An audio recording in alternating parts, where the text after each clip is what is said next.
গেছিলি? আমার গার্লফ্রেন্ডই নাই। তো কোন গার্লফ্রেন্ড লোকে দেখা করে গেছিলি? মাত্র 3টা গার্লফ্রেন্ডে আমার মনিকার লোকে দেখা করে গেছিলাম। আমার গার্লফ্রেন্ড দে ভাই তোর ভাই আমার আগে খালি মিলে, তার কাছে একটা নেই। এড়া দেলা দিন আর বড় ভাই দে না ভাই আমার এভাবে ভালো দেওয়া যায়। এড়া আমার গার্লফ্রেন্ডই 3টে, আগে খালি মিলে তা আছে নি। তুমি মিলে নাও। মনিকার রে আমি মিলে আর বানিয়ে তো তোরে কইছি শুন শুন শুন শুন শুন কি কর? দে তুই গো নতুন গার্লফ্রেন্ড মিলেলি পার্টি করে দিয়ে দিবি। এই গুদ মারানি গার্লফ্রেন্ডই মিলে আর না ওর পার্টি নাগে।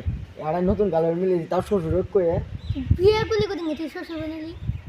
আজকে মজা লাগতেছে নতুন গার্লফ্রেন্ড পাঠাইছি আজকে না মজা এ লাগতেছে। ভাই ভাই কিছে? আজকে গার্লফ্রেন্ড তো খুশি কে?